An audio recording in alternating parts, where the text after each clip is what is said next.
I was talking about PlayStation 5 exclusives yesterday, and I realized that I got something wrong, entirely wrong. I said that currently PlayStation 5 has no exclusives that's relegated to the console, and that's actually wrong. I was not paying attention to Demon Souls.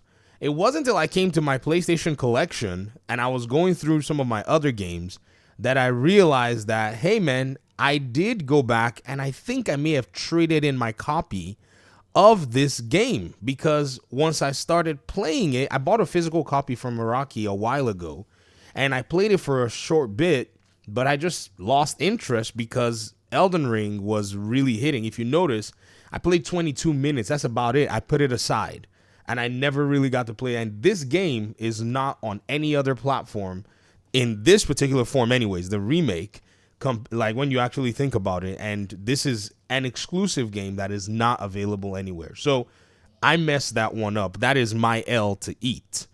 I guess the whole conversation about PlayStation exclusives in general is weird because when I look at, say, a platform like Steam, I see that pretty much all of their flagship games are already here, and they're going ahead to even port more as time goes on. This is where the rub is. Right now, we're looking at Marvel Spider-Man 2, and if you remember the leaks that we saw, the sales of Demon Souls did not necessarily hit, so it's kind of one of those games that went and buried itself in the back of my mind somewhere.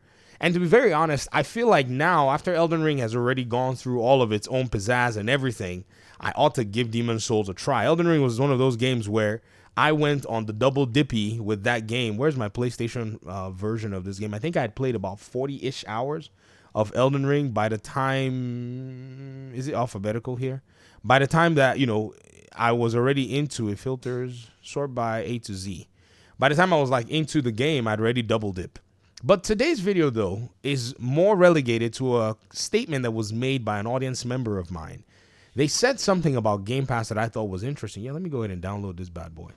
Let me go to the main page. Did I do the PS5 version or the... Okay, this one, I played 23 hours of the PS5 version, and in the PS4 version, and it's weird, I played 36. It's weird, because there were two versions of the game at one time. I think the PS5 version was not really solid. And I'm going to go ahead and download it. I actually like playing this version because it kind of like doesn't have all my progress on PC and such. But let's keep talking about what I'm talking about. Sorry for that, guys. And this audience member of mine says something about Game Pass that, one of the challenges with Game Pass is once you unsubscribe, all the games no longer are yours to play. And I was laughing because I was like, the exact same thing happens with PlayStation Plus. When you do not subscribe, those games, if you notice, they're locked. I haven't paid for PlayStation Plus since I think October or so of last year. And that's because Tom Clancy's The Division did not bring out any new content, and I've been playing all my games on PC. And the only reason I have PlayStation Plus is because the clan that I run with, that I play The Division with, is all relegated to the PlayStation mainly. There are some players that will play on PC, but majority of my progress is actually on PC. And so once the new content drops, I'm going to be coming to PC to basically play The Division again. I said PC, PlayStation to play The Division again, of which in that regard, I am going to get PlayStation Plus, and I'll use the advantage to also get back in on some Mortal Kombat 11 madness. But that whole thing basically is relegated to the fact that these two subscription services are basically very similar. In fact, more and more, PlayStation Plus has now morphed to become a lot like Game Pass. For instance, if you take a look at, say, the way both setups are put together, Game Pass has access to day one games. Now, this may sound crazy because some people don't really know, but PlayStation Plus also has day one games.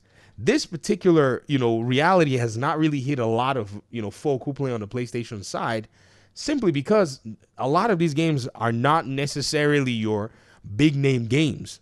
So when you actually take a very close look at what the heck is going on, you realize that, wow, there is, a number of these games that are day one launches on the PlayStation Plus. In fact, if you go to our PlayStation Plus subreddit group, there's a post here that was done about a month ago that says, all of the games themselves, the PlayStation Plus day one releases.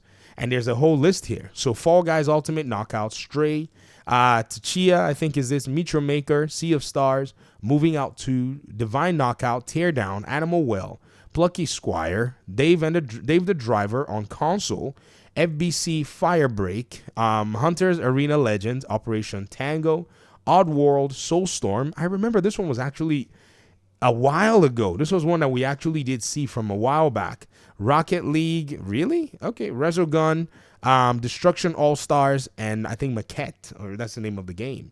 So this is actually a reality, but again, with their day one launches, if you actually go ahead and you maybe compared it to, say, something like, Game Pass absolutely rules when it comes down to, the quality and the levity and the budget that are actually put into these games. This is where Game Pass absolutely outclasses PlayStation Plus, even the highest tier.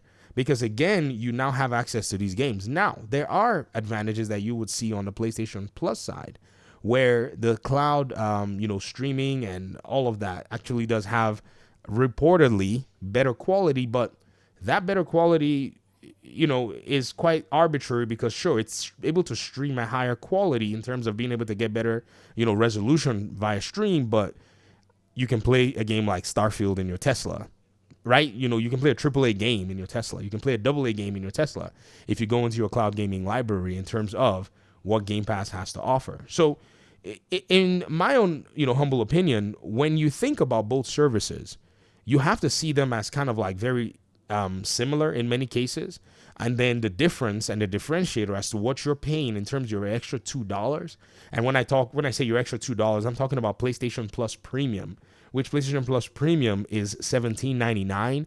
I don't know if there are any keys anywhere that you can get. Xbox Game Pass is $19.99, but there are keys that you can get that brings Game Pass to a very affordable, about less than $10 a month.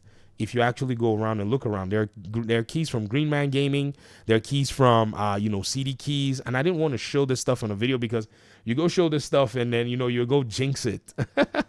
So, again, these are the realities here. But if you don't show it and you say it, you're going to get comments of people saying that you're lying and all that. No. Guys, the reason Game Pass, and Game Pass has basically been so... has proliferated the entire outside economy of console that it's gotten so competitive to get these keys. And I'm sure that Xbox understands and knows this, because this to them is actually even better. Look at it, it's $29.99. And during the holiday, it went down as low as $27, $28.99. I used the opportunity to go ahead and actually, prolong my subscriptions of Game Pass. And I'm sure Microsoft understands and know this, because there are people who are stacking the free, Game Pass, whatever, the gold conversions and stuff, that have stacked it all the way through 2026. Some even further. I don't even know. I've been seeing a lot of stuff on Twitter.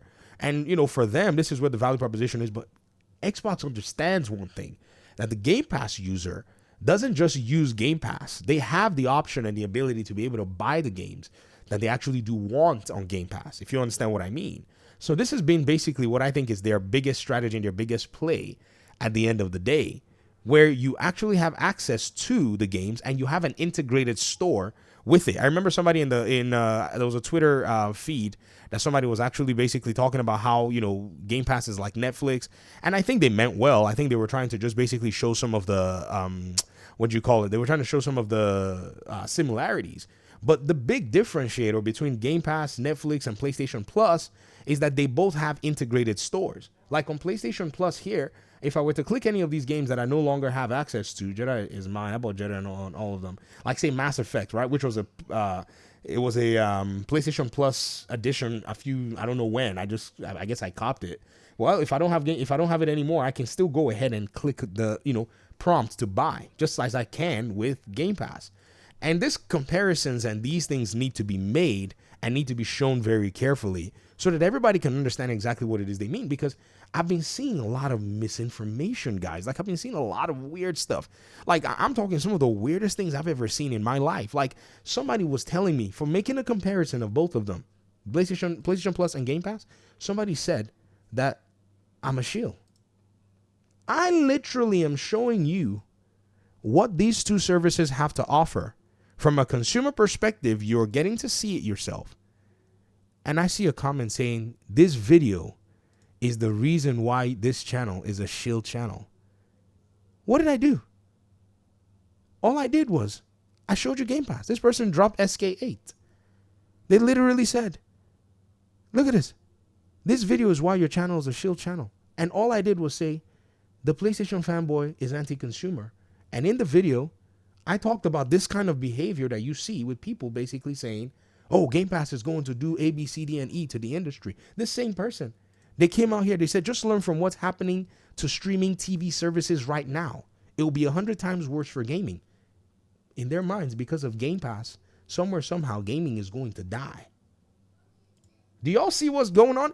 And again, it goes back to that craziness that I heard on that podcast that day, that many PlayStation fans are running around spreading and dreaming. It's weird. There is no reasoning anymore and no reality that can be actually, stuck with that makes any sense. So, I made a mistake on that Demon's Souls one. I don't know. Is there another PlayStation 5 exclusive that is not on PC yet? Is it the GT that they canceled?